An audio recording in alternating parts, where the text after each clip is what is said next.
What's up, everybody? This is 2003 JL. This is part two of my Joss Whedon appreciation, and I'm gonna talk about my favorite Joss Whedon creation, Angel. Angel is the spin-off of Buffy the Vampire Slayer, and in many ways, I see it as the superior show. I think it had better writing, better story arcs, and better action for the most part. Instead of just having a few characters who had fighting skills, everybody in Angel was was pretty much a formidable warrior, as the series is much more aggressive in terms of action. For the most part, the series follows Angel after his departure from Sunnydale. He's on the path to redemption to redeem his soul. A big arc over the entire series is that later on he discovers a prophecy in which the vampire with the soul uh, will one day, once he saves humanity from the last apocalypse, he'll regain his humanity. And this, at the core of the story, is where Angel sets up. Now, most of the conflict in the show is internal, as he sees, is he really doing this just so he can become human again, or does he really care about being a force for good?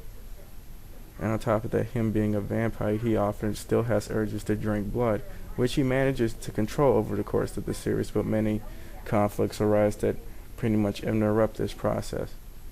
Over time, he gains more allies, most of them from the Buffy series. Secondary characters like Cordelia and Wesley show up later on in the series to help Angel, as in this series, unlike Buffy, where Buffy pretty much overshadows the development of all the characters, even including Spike, who serves as comic relief and in many times is more popular than Buffy is. Here on Angel, Cordelia moves away from the really shallow teenage girl she is and becomes a higher being, and Wesley pretty much grows into the Watcher that rivals the aggressiveness, intensity, and mystery of, say, Giles. For the most part, the action is pretty spectacular in every episode, and there are many instances in the series of Angel where you really don't know, will they make it out of. There are many situations arise where you don't know, will they make it out of this alive, which gives the show more of its edge. And Buffy, you pretty much figure out that everybody's going to stay alive. Angel is another thing coming. Everybody at some point or another is mortally wounded or is on the brink of death constantly. One of my gripes about the show is the fact that is the ending of the series.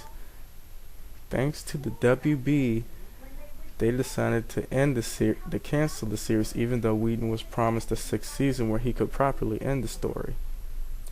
Instead, midway they decided to cancel the show in its fifth season, which we ended up with the pretty much great but terrible ending. It was great because it wrapped up all the loose ends and you saw all the characters one last time kick a whole lot of ass. It was terrible because the ending ended in a cliffhanger. Now it's continuing in comic books called Angel After the Fall. In the comic book series, warning, spoilers, it's revealed that Gunn was turned into a vampire. Connor, Spike, and Illyria are working together to stop demon lords of Beverly Hills, and Angel is no longer a vampire, even though he's still as strong as he used to be. It's not revealed what he is yet.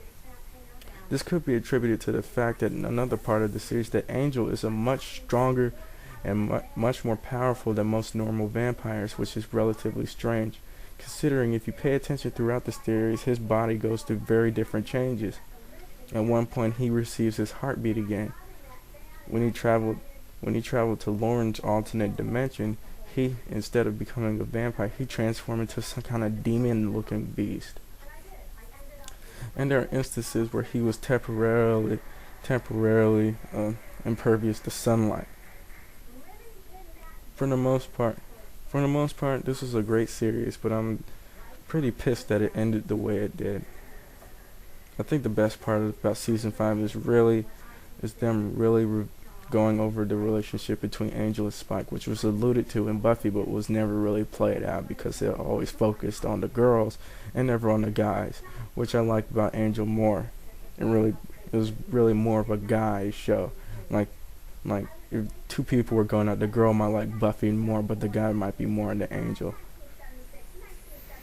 For the most part, a lot more things are revealed about Angel's character that really brings about to light why he is the way he is in the first place, which makes him even more interesting character in Buffy because he's had over 250 years of life, and therefore there's more things to draw from rather than Buffy, who's merely a 20-something. For the most part, this is my favorite Joss Whedon show. Now, hopefully they will turn it into a feature film, or maybe make another TV series, which I highly doubt. But in any way, it's continuing its life in the comics, which, as it should. They'll have more room to breathe and more room to do things they probably wouldn't do on television, like they're doing with Buffy season 8, and hopefully it'll continue for some period of time. There was a point where they were going to turn Buffy and Angel into an animated series, but it never materialized. Hopefully they'll get lucky and they might turn it into an anime like they did Witchblade, but we'll just have to wait and see. Stay tuned for part 3, and I'll talk about Firefly.